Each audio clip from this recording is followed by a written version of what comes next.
Hinahanap niyo ba ako sa Facebook mga kabayan? Nandito ang aking Facebook page. I-search niyo na lang kabayan ko, follow na. Ang kwentong ito ay hango sa totoong buhay. Mula ito sa isa nating kabayan na itago na lamang natin sa pangalang Paulina. Taong 1986. Aklan. Inaabangan ng lahat ang nilalakong bibingka ni Manang Paulina. Bukod sa mura, nakakatakam at siguradong mapapakain ka ng marami. Simpleng sangkap lang ang ginagamit niya, subalit animoy nakakain ka ng mamahaling pagkain. Ito ang agahan ng mga tao sa lugar. Kung minsan pa, ginagawang tanghalian at hapunan. Sa tuwing may piyesta o okasyon na kinakailangan ng panghimagas, bibingka ni Manang Paulina ang inaangkat. Manang Paulina, may sekretong sahog po ba yung kakanin nyo? Kahit marami yung kainin po hindi nakakasawa. Ito nga rin po yung paborito ng pamilya ko. At saka yung kaanak ko sa kabilang bayan, pinadalan ko. Ang sabi niya bibili daw kapag napadayo dito eh. Lahat naman tayo may sikretong sangkap sa bawat niluluto. May dinadaan sa sahog. Yung iba sa paraan ng pagluluto. At meron ding minamahal talaga ang ginagawa. Kaya napamahal din sa produkto ang mamimili. Si Manang naman ayaw pa talagang sabihin. Hindi ko naman po gagayahin eh. Tawanan ang pumuno sa umaga. Sa oras na ito, isang ikot lang sa sityo ubos na ang isang bilao. Dali-daling umuwi si Manang Paulina upang gumawa uli para naman sa okasyon mamayang hapon. Kagaya ng tipikal na sangkap sa tradisyonal na bibingka, inihanda ang galapong, gata ng nyog, maskubado na asukal at pampalasa. Hindi gumagamit ng itlog dahil mabilis mapanis. Kung titignan, napakasimple ng sangkap. Kaya marahil napapatanong kung paanong naiiba ang pagkain na ito. Ang sikreto. Sumasambit ng orasyon si Manang Paulina. Marahil nakakatakot kung papakinggan, pero ito lamang ang alam ni Manang Paulina upang makahanap ng paraan upang mabuhay. Nagsimula siya noon bilang simpleng maglalako. Hirap makabenta kahit isa. Kaya nang makapag-isip, sinubukang samahan ng pinagbabawal na sangkap. Hindi ito nakakasama sa kalusugan ng tao. Sadyang mahika lang para mahalin at madaling ibenta. Yun lamang, wala nang ibang intensyon. Sa kalagitnaan ng pagtatabas ng dahon na gagamitin bilang sapin, napansin ang presensya ng tao sa labas. Sa katunayan, nung nakaraan pa ito nakikita. Hindi sigurado si Manang Paulina kung ano ang sadya, kaya hindi pinagtuunan ng pansin. Ngayon na malinaw na ang kinikilos nito, sigurado ang matanda na siya ang punterya. Wala sa bokabularyo ni Manang Paulina ang magtiis, kung kaya't lumabas ng bahay at direktang lumakad sa kinaroroonan ng tao. Umasta ang matanda. Nadadaan lang kaya kampante ito. Pero ginulat sa kasunod na kilos. Naglabas ng karit ang matanda sabay taga. Mabuti na lamang daplis lamang, kung hindi magigilitan ng leeg. Ay naku, pasensya ka na iho. Akala ko ligaw na hayop eh. Dumiin ba? Lumayo ang lalaki, hawak ang nadaplisang leeg. Nagpakilala ang binata bilang Arman. Grabe naman ho kayo managa. Nautusan lang po ko ni Nanay Alicia. Gusto niya daw po ng bibingka eh. Si Alicia, yung kumari ko sa kabilang bayan kumusta naman siya? Bakit kasi hindi ka kumatok ng maayos? Nung isang araw pa kita napapansin dyan, akala ko tuloy may binabalak ka. Ang sabi po kasi ni Nanay, hindi raw ako dapat magtiwala sa inyo kasi may tinatago daw po kayong pagkatao kaya hindi ko alam kung paano lalapit tapos bibili ako. Naku, naniniwala ka naman sa nanay mo, tinatakot ka lang nun. Ganyan talaga si Alicia. Mahilig man ako, talika pumasok ka sa bahay ko nang malaman mo kung masama ba ako o hindi. Nag-aalangan ang binata pero sa huli ay sumama pa rin. Nakahinga ang binata dahil hindi naman nakakatakot ang matanda kumpara sa sinasabi ng ina. Sa paglalarawan kasi ng nanay, bruha at nangangain ng tao. Sa nakikita ngayon malayong malayo sa iniisip. Ngayon lang ding natukoy na posibleng binibiro ng ina. Manang, bakit kapag nagsasalita si Nanay Alicia tungkol sa inyo, parang kayo na yung pinakamasamang tao sa mundo ah. Magkakilala po ba talaga kayo? Naguguluhan po kasi ako eh. Ang sabi niya mag-ingat ako, huwag magtiwala. Tapos, inutusan na kumuha ng kakanin sa inyo, ang hirap naman yan. Natawa si Manang Paulina sa tinura ng binata. Halata sa mukha nito ang pagkalito. Kababata ko yan si Alicia.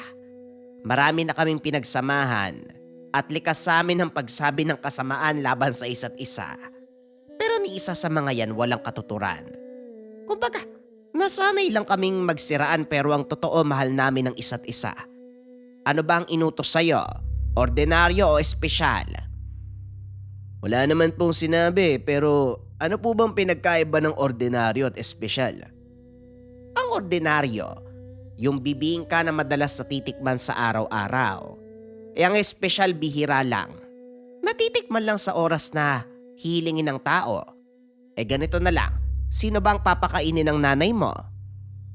Mga kaibigan daw ho. Kaarawan kasi ni Nanay Alicia sa susunod na araw, di ba? Nagbiruan na. Makikikain dun sa amin kaya ayun, maghahanda na lang. Alam ko na kung sino-sino yan. Dahil mga kaibigan, espesyal na sangkap ang ihahanda natin. Makakapaghintay ka ba? O ako na lang ang maghahatid? Sama kalawa pa pala. Ako na lang palang magdadala nito. Pakisabi sa nanay mo, darating ako bago magsimula ang selebrasyon. Tumango lamang si Arman. At dahil abala na si Manang Paulina sa paghahanda ng mga sangkap, nagpaalam na lamang ang binata. Sa oras na umalis ang binata, napalingon si Manang Paulina. Napailing habang hinahatid ito ng tanaw. Naku! Umaakto pang inosente pero hindi naman talaga. Pumunta rito para kunwari bibili ng bibingka. Ang totoo may pakay naman. Manang-mana ka talaga sa nanay mo. Ganyan din ang galawan ni Alicia magmula pa noon. Hindi bali, sige. Dadalan ko kayo ng espesyal na pagkain. Wika ni Manang Paulina. Nang mapansin ang pagginto ni Arman, agad siyang tumalikod at bumalik sa ginagawa. Malayo man ang binata, damang-dama ng matanda ang pinapakawalan nitong sumpa sa hangin. Palihim din itong kinokontra. Pagsapit ng hapon, nagtungo ng bayan para ihatid ang bibingka para sa selebrasyon ng kapitana. Enggrande kong ituring dahil kapitana ng barangay. Kagawad at may katungkulan sa bayan ang mga bisita. Maraming masarap na pagkain, pero lahat ng mga ito ay nag-aantay sa bibingka ni Manang Paulina. Pagpasok pa lang ng matanda, lumingon sa kanya ang mga tao. Paglapag pa ng mga ito sa mesa, ito ang unang kinuha. Minuto pa lang ang lumipas, ubos na. Hindi maiwasang matuwa ni Manang Paulina. Hindi siya naghintay matapos ang selebrasyon. Nang mabayaran, umalis na rin siya sa lugar. Habang lula ng tricycle, napansin ng matanda ang mga matang nakamasid. Ang driver, ang angkas sa likod at ang katabing babae. Mukha mang mga ordinaryo, hindi maikakaila ang maitim na binabalak. Naging tahimik sa buong biyahe si Manang Paulina. Maigpit ang kapit sa karit na nakasugbit sa tagiliran. Sa tuwing titignan ng babae, niningitian lamang ito. Hindi nagpakita ng anumang senyales. Kaso nga lang, nasubok ang kakayahan ng matanda nang mapansin ang kilos ng mga ito. Naghahanda sa pagsalakay, Kaya nang mapadaan sa masukal na bahagi ay inunahan.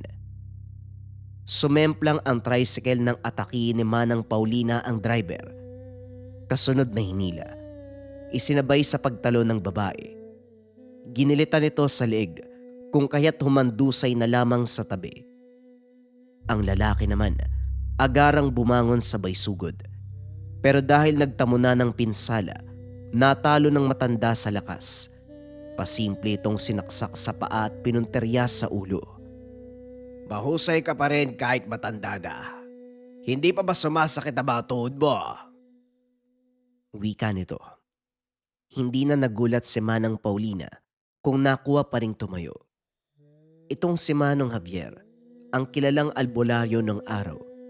At kahit wala na sa larangan, may natitira pang karunungan sa katawan. Pasimple nitong pinahid ang dulo mula sa saksak. Ilang taon na ang lumipas magmula nang huli tayong nagharap. Talagang bumili ka pa ng bibingka. Sayang lang dahil wala akong dala ngayon. Bumalik ka na lang bukas. Imbitado ka ba sa karawan ni Alicia? Kung oo, doon na lang tayo magkita. Oo nga pala tungkol dyan sa bibingka mo. Napapaisip ako kung anong sikretong sangkap. Kahit kasi may mataas sa karunungan, nalilinlang. Wika ni Manong Javier habang nakatitig sa bangkay ng dalawang kasama. Sumulyap din si Manang Paulina. Kaya nga sikretong sangkap Tapos tatanungin mo. Kahit sa maliit na detalye, hindi ka pa rin marunong umunawa. Kagad itinaas ni Manang Paulina ang karet upang sanggain ang atake ni Manong Javier. Napuruhan ang matanda sa pisngi. Kagad ding umatras nang akma pa sanang tatagain ni Manang Paulina. Tinawanan na lamang niya ang galaw nito. Sumabay na rin sa pagtawa na para bang wala lang ang sugat. Mahusay talaga. Hindi na ako magtataka kung ang sumbong sakin, matandang babae ang pumatay sa dapat sana'y mag-aaral ko. Wala pang orasyon o dasal. Patalim pa lang ang gamit pero pwede nang kumitil ng buhay. Napakahusay. Pumapalakpak si Manong Javier habang umaagos ang dugo sa pisngi. Alam mo naman, lumaki ko na puro lalaki ang kasama sa bahay. Tatay at mga chewing ko, parehong mga ngaso at pabalik-balik sa kulungan. Mga taong marunong makipaglaban gamit ang natural na lakas. Nasa dugo namin kaya huwag ka nang magtaka. Wika ni Manang Paulina. Imbitado ko sa karawan ni Alicia, kasama pa ang iba niyang mga amiga. Sigurado ako magugustuhan mo mga bisita dahil sila ang mga dati mong katunggali. Magkita tayo doon, magdala ka ng maraming kakanin. Damihan mo at sarapan. Ibida mo kagad ang espesyal na bibingka. Makakaasya ka. Alis ka ba na iiwanang nakandusay sa daan na mga kasama mo? Siyempre hindi. Bakit naman ako mag-iiwan ng bakas na ikakapahamak ko? Ayusin ko lang ang tricycle na pinasemplang mo. Pwede ka na mauna. Hindi ko naman kailangan ng tulong mo. Ngumiti lamang si Manang Paulina. Tumuloy na sa paglalakad. Ang engkwentro kay Manong Javier ang isa sa mga inaasahan matapos mauna ni Armand. Kapag may nagparamdam na isa, masusundan ito. At dahil nangyari na, hindi makakapag-intay sa susunod na magaganap. Kinabukasan, buong araw pinagandaan ang espesyal na bibingka matapos pagsamahin ang mga kasangkapan. Binuhos niya ang sariling gawang langis. Habang hinahalo, sinamahan ng pagsambit ng orasyon. Bago'y sinalang sa hurno, natapos ang lahat saktong pagtapak ng takip silim. Mabilisang nag-ayos. Binitbit ang bilaong naglalaman ng bibingka. Pagdating sa tahanan ni Aling Alicia, ang maingay na lugar ay napalitan ng katahimikan. Lahat ng mga mata ay napako sa matanda. Tinanggal ni Manang Paulina ang takip ng muka. Nakangiting nagmarcha palapit kay Aling Alicia. Malugod itong sumalubong at nakipagbeso pa. Akala ko, hindi ka na makakarating. Kanina pa kasi nagsimula ang kasiyahan. Tapos nang kumain ang lahat. Pero dahil nandito ka na, pwede kang umulit. Arman, pakihanda ang mesya. Halika, maupo tayo rito. Komportableng naupo si Manang Paulina. Bagay na kinainis na mga bisita. Puro babae ang mga ito. Maliban na lang kay Arman at Manong Javier na nasa kabilang mesa. Hindi naman bago sa paningin ng matanda ang mga ito. Dahil lahat sila ay dating kaibigan. At maraming taon na din ang pinagsamahan bago nagkasiraan. Nung una ayaw galawin ang dala niyang bibingka. Pero dahil sa panghihikayat ni Aling Alicia, kumain ang mga ito bilang respeto sa may kaarawan. Unang tikim pa lang, nagkatinginan ang mga ito. Sa sunod na pagkagat, hindi maiwasang ubusin sa isang subo. Nag-agawan pa dahil nagustuhan. Nag-away pa ang ilan na hindi na nakakuha muli. Lihim na napangiti si Manang Paulina. Hindi ako nagkamali ng pagbisita sa iyo, Paulina. Tignan mo ang mga bisita ko. Natutuwa sa handog mong bibingka. Bakit hindi mo padamihan? Si Javier hindi nakakain. Wika ni Aling Alicia. Bagya pang lumapit kay Manang Paulina. Pinagkakasya ko lang kasi ang tirang sangkap kaya konti lang. Pero ang punto dito ang mga bisita mo. Nakakain naman silang lahat, hindi ba? Nakatikim na si Javier noon at sigurado kung ayaw niya nang matikman muli. Kasi naman, sobrang sarap ng sikreto mong sangkap. Nakakalimot sa sarili ang nakakakain. Tingnan mo ang nangyayari ngayon. Nawawala sa wisyo ang mga amiga natin. Tinignan ni Manang Paulina ang mga bisita. Nakaupo man ang mga ito.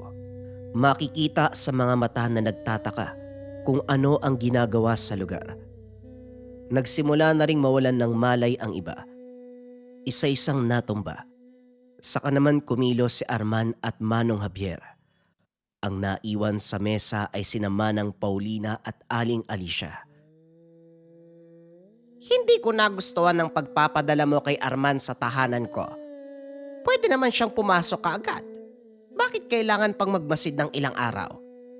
Kung hindi ako nagkusang lumapit walang gagawin ng binata. Natatakot ka ba na mag-isip ang mga taong makakakita? Huwag kang mag-alala. Sumusunod lang si Arman sa utos ko. Ang sabi ko sa kanya, pagmasdan ka muna ng ilang araw. Natuwa nga ako nang malaman na bagya ka raw nag-alala sa presensya niya. Tugon ni Aling Alicia. Tumatawa pa ito pero nahinto. Nang isaksak ni Manang Paulina ang karet sa mesa, nanlaki ang mga mata ni Aling Alicia habang nakatitig sa kanya. Sigurado kung kilala mo pa ang patalim na ito. Ilang beses na tong dumaan dyan sa balat mo, hindi ba?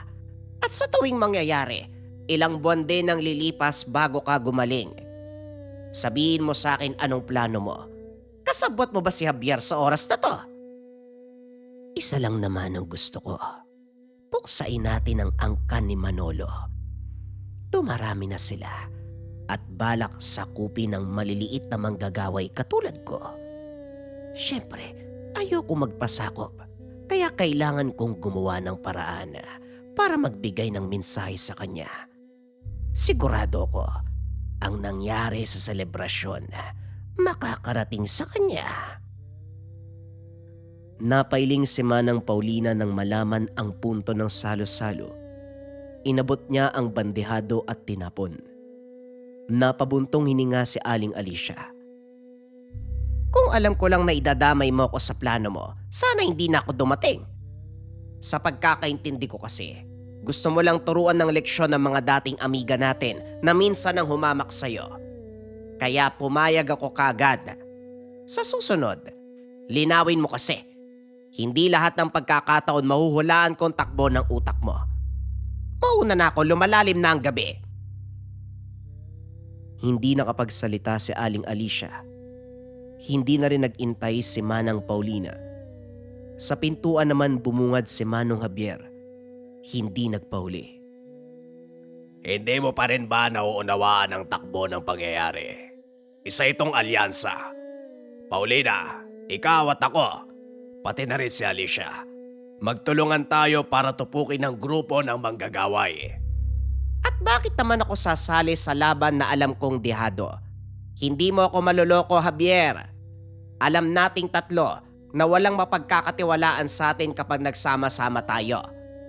Minsan na tayong bumuo ng grupo, pero sa uli kanya-kanya sa pagtatraidor. Kung gusto niyong sumabak sa laban, kayo na lang. Ipagdarasal ko na matalo niyo si Manolo. Yun kung didinggin ng Diyos. Napangiti si Manang Paulina nang mapansin sa reaksyon ng matanda na hindi natutuwa. Nilagpasan niya na ito. Habang naglalakad sa kabaan ng daan, biglang may bumangga pagdating sa palikong daan. Kagad namang humingi ng paumanhin pero hindi nakaligtas kay Manang Paulina ang samyo. Pinagmasdan itong lumalayo. Binaybay ang daan patungo sa tahanan ni Aling Alicia. Tahimik na sinundan at katulad ng inaasahan. Umatake ito. Nagkagulo subalit hindi siya nakialam. Hindi na rin nakiusyoso pa. Lumakad sa kabila ng paghingi ng saklolo ni Aling Alicia. Napansin pang sinubukang humabol ni Arman para tawagin siya pero hindi na nakialam. Nang sumunod na araw, naging payapa ang pagsalubong ng umaga kay Manang Paulina. Alam niya ang ganitong paywatig. Isa lamang ang ibig sabihin. May napuruhan sa grupo nila Aling Alicia, Manong Javier at anak nitong si Arman. Sayang hindi pa namatay. Magsilbing babalayan sa kanila na hindi matatalong puwersa ni Manolo. Mataas ang kalaman ng matanda. Baliw lang ang maglalakas loob na kalabanin siya. Hakbang ka pa lang siguradong magiging abo ka. Nagbuntong hininga si Manang Paulina. Tumuloy sa bayan para ilako ang bibingka. Sa daan pa lamang nakailera ang mamimili. Nakaabang sa bawat bakuran. May bitbit na barya bilang pambayad. Sinigurado naman ni Manang Paulina na mabibigyan ng lahat. Bawat bubong, kumukuha ng 10 hanggang 20. Kahit yung walang sapat na pambayad, binibigyan pa rin ni Manang Paulina. Matapos mabentahan ang lahat, umusad sa unahan para ayusin ang bilao. Natigilan na may huminto sa tapat. Hindi pa man nasisalayan ng muka. Alam ng Ali na ito ang nabanggang lalaki nung gabi. Naubos na po ba? Gusto ko po sanang bumili. Matagal bago nakasagot si Manang Paulina. Sa katunayan meron pang natira sa bayong. Nagdadalawang isip siyang ibigay. Nang muling magtanong, napilitan siyang mag-abot. Kahit hindi mo nabayaran, iho. Sa katunayan, may natitira ako sa bayong para kapag may nakasalubong na gutom mapapakain ko pa. Alam kong may pera ka, pero wag mo nang bayaran. Tunay ngang mabait ka, Manang. Napapaisip tuloy ako kahit sa oras ng kagipitan. Nagpapakita ka pa rin ng kabutiang loob, ah. Kumunot ang noo ni Manang Paulina. Hindi mawari kung ano ang ibig sabihin ng binata. Hindi rin makuwang silayan ang muka dahil mata lamang ang maaaninag. May takip ang ibang parte. Tungkol saan ba ang sinasabi mo, iho? May pinagdadaanan ka ba? Kung gusto mong ibahagi, makikinig ako. Hindi lang ako maglalako ng bibingka. Likas din sa akin ang tumulong lalo na sa inaapi. Ang binata naman ngayon ang natahimik. Pilit inunawa ang sinabi ni Manang Paulina. Tinanggal nito ang takip ng muka at nilantad ang sarili. Bago sumagot, inubos muna ang bibingka. Tomas ang pangalan ko. Kung kilala niyo si Milagring na isang komadrona, siya ho ang nanay ko eh. Minsan na kayong nabanggit sa akin eh. Sa katunayan, ilang araw ko na kayong hinahanap. Akala ko nga mahihirapan ako pero madali lang pala. Halos lahat ng tao kilala kayo ha. Pero sa kabilang banda napapaisip ako. Alam kaya ng mga tao na yung kinakain nilang bibingka may kasamang lason? Natawa si Manang Paulina sa sinabi ng binata. Nanatili itong nakatitig sa kanya. Matyagang nag-antay kung kailan magsasalita. Aba iho, sigurado ka ba sa sinasabi mo? Kung ikukumpara ko sa nanay mo, si Milagring pang maaring mas makasalanan sa mundo. Karamihan sa pinaanak niya, biktima niya rin pagdating ng araw. Ang ginagawa ko naman ay hanap buhay lang. Hindi lason ang nakalagay dyan. Alam mo na yon, natikman mo na eh. Hindi sumagot ang binata. Sa halip nag-abot ng papel na may nakasulat na pangalan ng lugar. Hindi na masyadong nagsalita. Kumuha pa ng bibingka doon sa bayong. Napailing na lamang si Manang Paulina. Hindi man malinaw ang sadya. Alam niya na merong nag-aantay doon sa lugar. Pagbalik ng bahay kaagad sinalang sa hurno ang sangkap. Dali-daling gumawa ng bibingka. Espesyal na sangkap ang hinalo pero sa pagkakataong ito, meron pang sinama. Espiritual na dasal na patungkol sa iisang tao. Kumuha na rin ng lakas sa buhay na manok para ilipat dito. Nang maluto ang bibingka kaagad nang bumiyahe. Mahaba ang paglalakbay, madaling araw nang makarating. Huminga ng malalim nang makita ang tahanan. Nasa labas pa lang siya. Nararamdaman na ang malakas na puwersa na nag-aantay sa loob. Maigpit na hinawakan ng bayong at karit sabay katok. Si Tomas ang nagbukas. Matapos mapagtanto na wala siyang ibang kasama ay pinapasok na kagad. Sa isang katre nakaratay si Milagring. Nag-iingalo. Pero nang masilayan si Manang Paulina, biglang nabuhayan ang loob. Ilang beses niya nang hinangad na makita ka eh. Manang kahit sa mga panahon na hindi pa siya nagkakaganyan. Wala ngang sinabi si nanay kung bakit kanya gustong makita muli. Ang sa kanya lang, papuntahin dito si Paulina. Nasabik siyang masilayan kayo eh. Malabo ang kwento niya kung ano bang meron sa inyo? Kung anong koneksyon? Maaari po bang malaman kung ano? Hindi sinagot ni Manang Paulina si Tomas. Salip. Lumapit siya sa nakaratay at nakisabay sa pag-iyak. Maraming taon din ang pinagsamahan bilang matalik na magkaibigan. Katulad nila Aling Alicia at Manong Javier. Nagpakalayo dahil sa kanya-kanyang paniniwala. Sino ang naglakas ng loob na parusahan ka ng ganito? Hindi ikaw ang tipo ng tao na mabilis tamaan ng sumpa. Milagring, huwag kang matakot magsalita. Sabihin mo sa akin kung sino. Ako ang bahala. Bumuka ang bibig ni Milagring. Subalit wala ni isang salita ang lumabas. Makikita sa mukha nito ang kagustuhang magkwento tungkol sa nangyari. Kaso nga lang pumipigil ang kondisyon. Si Tomas na lamang ang sumagot. Nakita ko na lang si nanay na ganyan na yung kalagayan isang araw eh. Ang sabi ng tumingin na albularyo, sumpa daw. Sinubukan kong kontrahin at putulin pero hindi mapigtas ang sumpa. Ang sabi ng albularyo, nakakabit sa isang makapangyarihan ng buhay ni nanay. Saka lang daw mapuputol kapag namatay yun eh. Ito po pala yung pangalan no. Paulit-ulit eh. Pilit sinulat ni nanay sa kabila ng kalagayan niya. Hindi ko po kilala eh pero baka kayo po kilala nyo. Inabot ni Tomas ang mga papel na sinulatan ni Milagring. Halata sa sulat kamay na pinipilit humawak ng lapis. Nanlaki ang mga mata ni Manang Paulina nang makilala ang nakasulat na pangalan.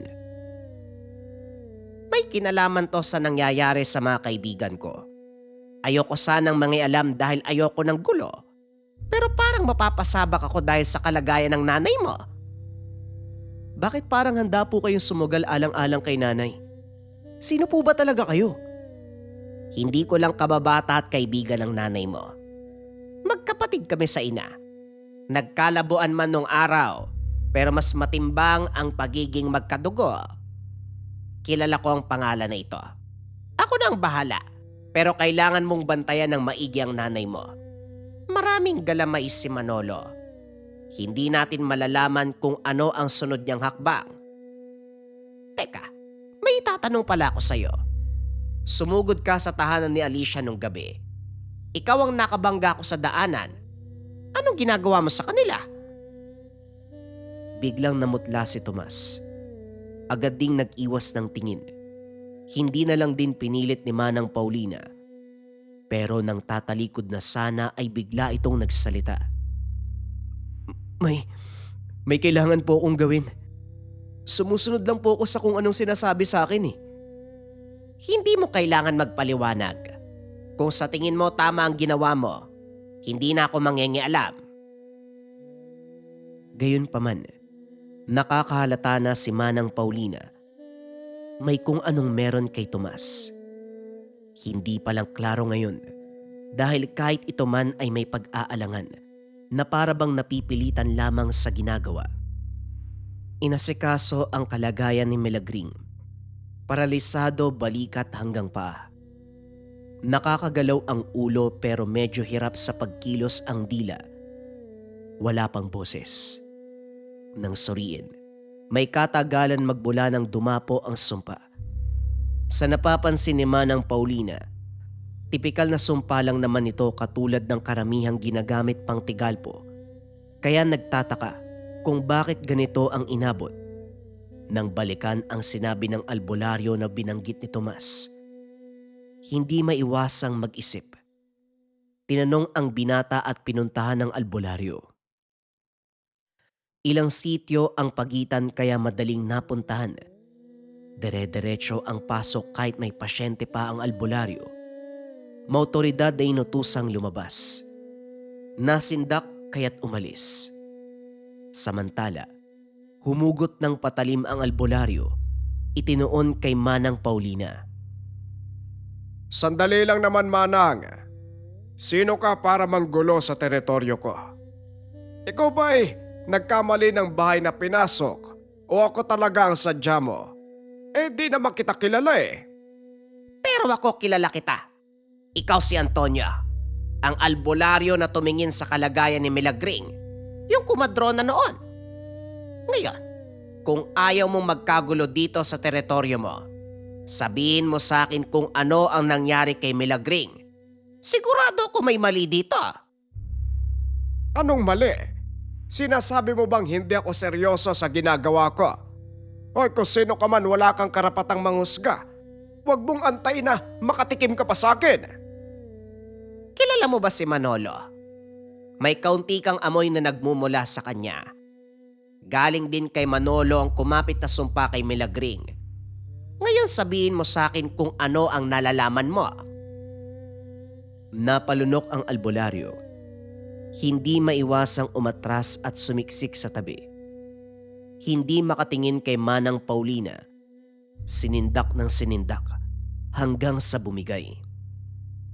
Oo na, magsasalita ako pero sana alam mo na sa oras na may lumabas sa bibig ko tungkol kay Manolo. Sana lang talaga alam mo na malalagay sa peligro ang buhay ko. Aba hindi ko nakasalanan yon. Wala namang nag-utos sa'yo na umanib ka sa manggagaway na yon. Pwede ka namang sumagot sa akin. Pero sana alam mo rin na papatayin kita kapag hindi ka nagsalita. Wala ka ng kawala. Magsalita ka man o hindi. Kamatayan pa rin ang nag-aantay sa'yo. Huwag mo nang patagalin. Sumagot ka! Lumapit sa akin si Manolo at inutusan ako na sa oras lumapit sa akin ang mga biktima niya. Imbes na gamutin, kargahan ko pa ng sumpa. Tama na. Ginagawa ko lang naman ang inutos sa akin. Sabi tama na eh. Puntahan mo na lang si Manolo. Siya lang din ang nakakaalam kung paanong baliin ang sumpa. Diniin ni Manang Paulina ang karit sa leeg nito. Siniguradong mapuputol ang ugat. Nang mangisay, Kagad nagpakawala ng orasyon para makalimot ang mga taong nakakita sa kanya na pumasok sa lugar upang maiwasan ang pagturo bilang salarin. Pagkatapos sa albularyo, bumalik sa tahanan ni Milagring. Sinubukang lunasan subalit walang pagbabago sa kondisyon. Pinakain ng bibingka dahil hindi madaan sa herbal na gamutan. Ito ang hinulma na hinaluan ng sekretong sangkap at iba pa. Nang maubos si Milagring ang buo, pinagpahinga sandali at sa paglipas ng oras, bahagyang gumaan ang pakiramdam. Nakakagalaw na ang mga daliri at kahit papano may lumalabas na boses. Sa kabilang banda, napansin ni Manang Paulina ang reaksyon ni Tomas. Mahihimigan ang pagkadismaya sa pagbabago ng kondisyon ng ina. Nang umalis ito, dali-daling sinundan at kagaya ng inaasahan, may koneksyon ang binata kay Manolo. Tumakbo ito sa manggagaway at nagsumbong. Nang sumunod na sandali, isinantabi muna ni Manang Paulina ang kagustuhan na harapin si Manolo.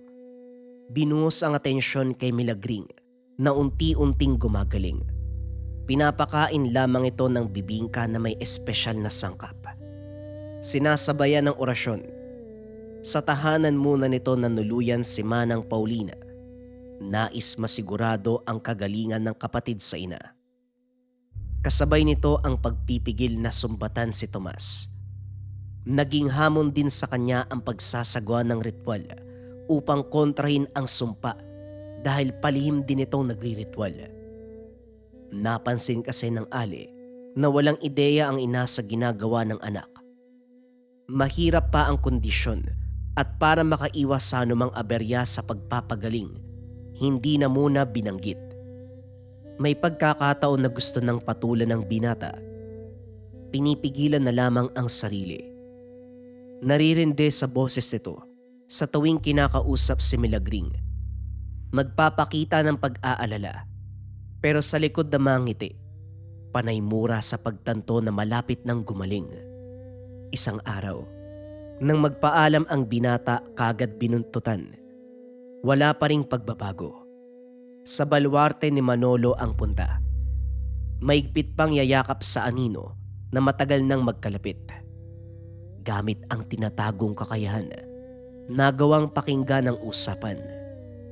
Sinabi ko naman sa iyo, hindi dapat minamaliit ang katulad ni Paulina. Kinakatakutan ng mga kaanak niyang lalaki. Dahil hindi lang sila labas-masok sa kulungan, meron din silang tinatagong karunungan. Hindi lang halata, pero ilang malalakas na kampo ng kaliwa ang tinumba at pinaslang. Nababahala ko kay Paulina ngayon. Kahit yung nagbabalak bumuo ng grupo, binuwag niya.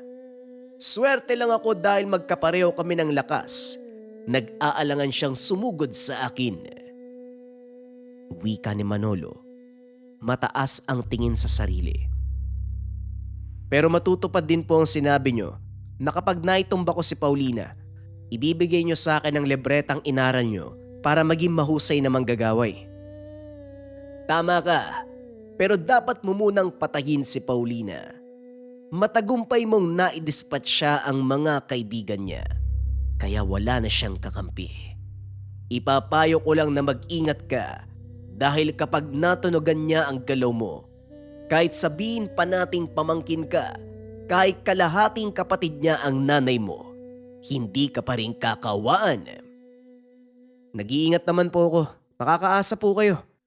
Nag-aantay lang ako ng tamang tiyempo. Nga po ako sa plano niyo ha. Talagang bibigyan ng sumpa si nanay. Dumating kagad si Paulino matapos kong puntahan. Ganyan talaga ang pagmamahal sa kapatid. Hindi mo to matitiis lalo na kapag nasa bingit ng kamatayan.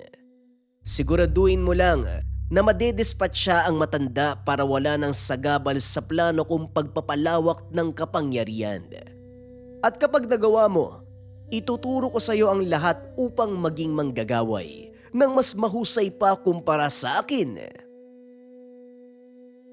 Napabuntong hininga si Manang Paulina Matapos marinig ang usapan, naging malinaw ang nangyayari. Minamanipula ni Manolo si Tomas. Kaso nga lang, kinakailangan pa ring magpigil dahil hindi pwedeng mapagaling si Milagring. Isang maling galaw, pwede itong magsanhi ng kamatayan sa kalahating kapatid. Lumipas sa mga araw, unti-unti nang nalulunasan ang kondisyon ni Milagring. Nakakatayo na, nakakalakad kahit pasuray-suray. Hindi rin tumigil si Manang Paulina kakaorasyon gabi-gabi para mapagaan ang kalagayan ng matanda. Mabagal man, subalit malaki ang pagbabago. Nang sumapit ang araw na kaya ng mag-isa ni Milagring, nagpaalam siya rito. Sinadyang magpaalam kay Tomas para alam ng binata kung saan siya hahanapin kung sakali. Pagsapit ng takdang oras, gumayak si Manang Paulina. Gabi na, pero pinili pa rin maglako ng bibingka. Parte ito ng plano para agarang tumalab sa kalaban. Hindi lang si Tomas ang nagmamasid sa paligid. May mga kasama ito sa grupo ni Manolo. Manang, gabi na po Naglalako pa rin kayo? Pero ayos lang, kasi ilang araw din po kayo nawala, di ba? Saan po ba kayo nagpunta?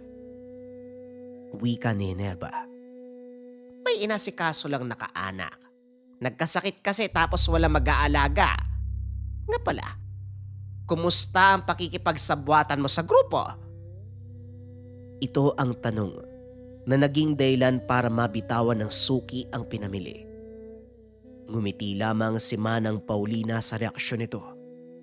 Pero sa sandaling tumalikod siya, bumagsak ang kausap. Agarang kumalat sa katawan ng lason mula sa kinagat na bibingka. Nagdulot ito ng banta sa sumusunod na grupo kung kaya't kagad na alerto. Nagkalat para palibutan si Manang Paulina. Hindi nagtagal. Hinarangan ang bawat daan. Napahinto ang matanda. Napabuga ng hininga. Sigurado ba kayo sa gusto niyong mangyari? Marami kayo. Malaking kawalan kay Manolo. Tomas, hindi mo kailangan magtago. Alam kong una palang kasabwat ka na. Mas mabuti po kung ganun para malaya ako mapakita sa inyo ang tunay kong pagkatao. Pasensya na po kung ganito yung kaganapan, ha? Ano kaya ang mararamdaman ni Milagring kapag nalaman niyang pinapatay siya ng sarili niyang anak? Hindi naman siya mamamatay, Manang. Sadyang parte lang siya ng plano. O ano pang inaantay natin? Sige na, patayin niyo na ang sagabal na yan. Nag-usal ng orasyon ng lahat. Binakuran si Manang Paulina ng sinulid na pinagduktong. Binuhos kagad ng mga ito ang buong puwersa. Nararamdaman na rin ng matanda ang epekto.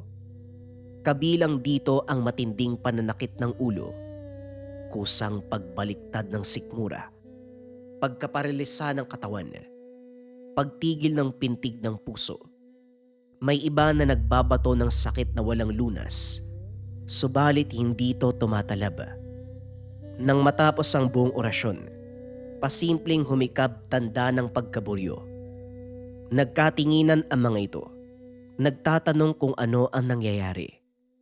Masyado niyong inuuna ang yabang. Hindi porket marami kayo, kaya niyo kong itumba. Nakita niyo naman, walang nangyari. Wala pa akong ginagawa niyan. Paano na lang kung nag-orasyon din ako rito? Muling nagudyat si Tomas. Inulit ang lahat ng orasyon. Subalit bigo pa ring patamaan si Manang Paulina.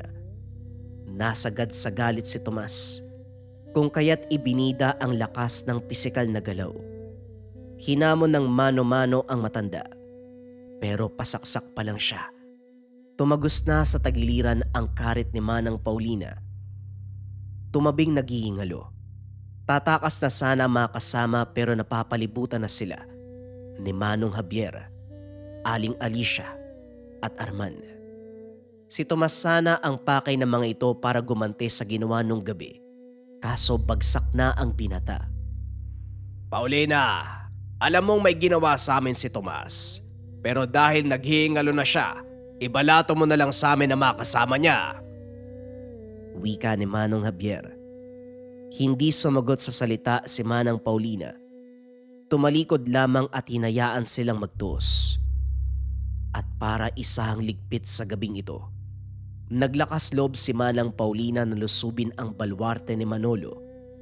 Ang natirang mag-aaral nito, walang ideya kung sino siya, kaya malayang nakapasok sa teritoryo.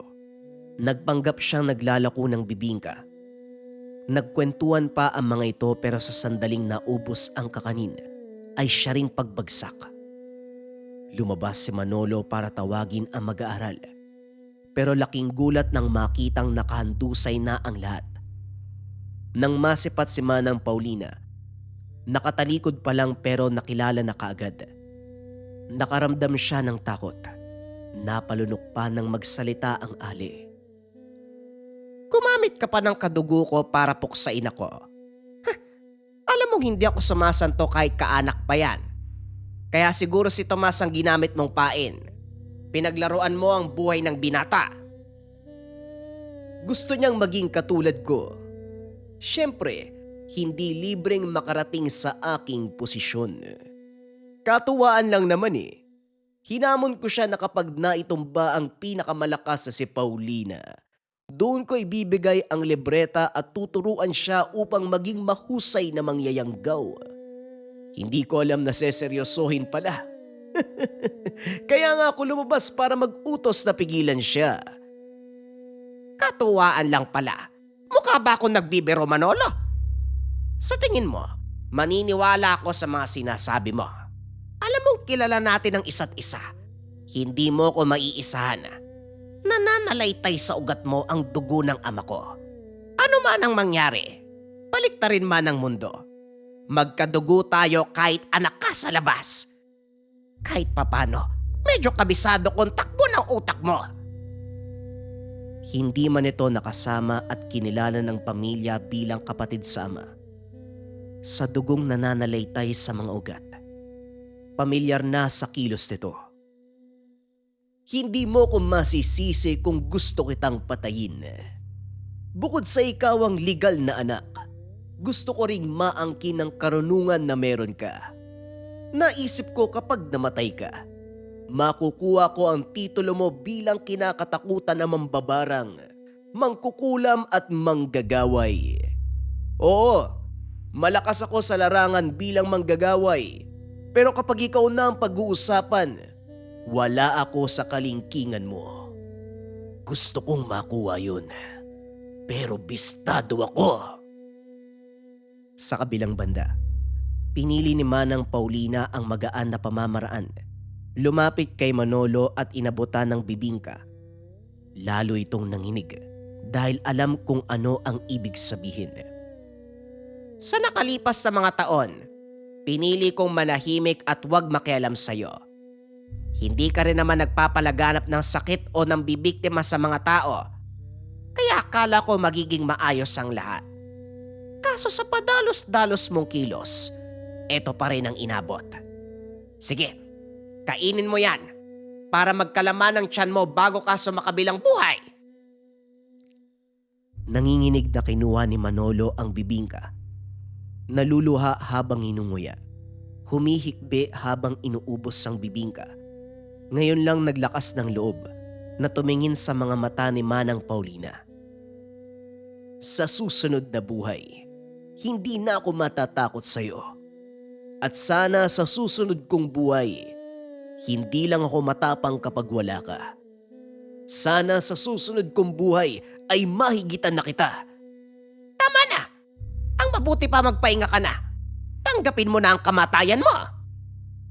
Tumalima si Manolo na para bang bata na pinagsabihan ng ina. Humiga sa papag sa tabi. Mariing pinikit ang mga mata. Sa sandaling nalunok ang hinuyang kakanin, dito na natapos ang buhay ng mangyayanggaw. Bagaman inaasahan na susuko kagad si Manolo kapag nagkaharap, hindi ito ang unang naisip na gagawin ng kalahating kapatid. Batay sa napakinggang usap-usapan tungkol dito, inakalang nagbago at magagawa ng lumaban. Kaso ito pa rin ang kilalang Manolo. Sa tuwing kaharap siya, titiklop at mapapasuko. Sana lang talaga kapag nagkita kayo ni tatay sa kabilang buhay, kilalanin ka niya. Pero duda ko, ayaw nun ng duwag eh. Kaya hindi ka tinanggap dahil puno ng karuwagan ang pagkatao mo. Nagiging matapang ka lang kapag hindi mo karap ang pinag-uusapang tao. Maging payapa nawa ang pagpanaw mo, Manolo. Nang gabing yun, natapos ang buhay ng manggagaway na minsang kinatakutan ng mga may taong may karunungan. Kagaya ni Manong Javier, Aling Alicia, ibang manggagamot at albularyo. Nang malaman ni Manong Javier, abot langit ang tuwa. Kabaliktara naman kay Manang Paulina, hindi ito ang nais mangyari, lalo na't kadugo din si Manolo. Minsan ang hiniling na balang araw magkasama sila, si Milagring at si Manolo. Kaso nga lang, hinding-hindi na ito mangyayari pa. Hindi rin dahil namatay si Manolo. Tapos na rin ang pangarap ni Manang Paulina. Tuloy pa rin ang paglalako ng bibingka pero sa pagkakataong ito, iniba ang kasangkapan. Sa halip na pawang panghalina para mabilis maibenta, sinamahan ng luna sa iba't ibang karamdaman ng sagayon, makatulong sa mga tao na hindi nila nalalaman. Si Manang Paulina rin kasi ang tipo ng tao na palihim na nag-aabot ng tulong. At sa mga panong ito, walang sino man sa mga suki ang nagkakasakit. Ang iba ay gumagaling pa sa kanilang karamdaman. Ito ay dahil sa tulong ni Manang Paulina at sa kanyang inilalakong pagkain na bibingka. Kung gusto mong gumanda ang 2026 mo, kabayan, subukan mo tong Gintong Gabay o ang Gabay Ethnic version sa Lika Merchandise. Pero ano bang gagawin, mga kabayan ko? Halimbawa, may mga bagay ka na gustong marating or may mga kahilingan ka na gustong matupad ngayong 2026. Dapat klaro. Ano ang kahilingan mo? Ano ang gusto mong puntahan? So habang hawak-hawak mo yung Gintong Gabay mo o Gabay Medallion Ethnic, iisipin mo siya, imamanifest mo siya, assumption, mga kabayan. So dapat klaro kung anong gusto. Pagkatapos nun, mga kabayan, kung alam mo na kung anong gusto mo, kaya mo na siyang ipaliwanag, ano ang mga kailangan mong gawin para makuha ang bagay na gusto mo? Ano yung pakiramdam habang ginagawa mo yung mga steps para makuha yung bagay na gusto mo? Dapat alam mo yung pakiramdam, kabayan. At higit sa lahat, ang pinaka-importante, ano ang pakiramdam kapag natanggap mo na yung kahilingan mo? Paano ka humiti? Paano ka gumalaw? Anong klaseng energy and vibration yung meron ka sa oras na matanggap mo na ang kahilingan? Sample, ang gusto mo ay makalipat sa mas magandang tahanan. Ano yung pakiramdam, kabayan, kapag nakalipat ka na, nabili mo na yung magandang bahay? I-keep mo yung emotions na yun, mga kabayan, habang hawak-hawak mo tong Gintong Gabay. So habang dadasal ka, nakapikit ka, isipin mo yung tatlong proseso na yun, kabayan. Huwag mong bibitawan yung emosyon. Sa araw-araw, dadalin mo siya. Sa oras na may encounter mo na yung challenges, lagi mo lang tignan yung Gintong Gabay mo, alalahanin mo yung pakiramdam habang nagdadasal ka. Ano yung feeling kapag natanggap mo na yung bagay na gusto mo? Mula doon, kabayan, huwag mong tigilan hanggat hindi mo nakukuha. Sigurado yan, kabayan ko, mamamanifest mo yan sa buhay mo. Kung interesado ka dito, kabayan, i-visit mo lang ang shop ng Lika Merchandise.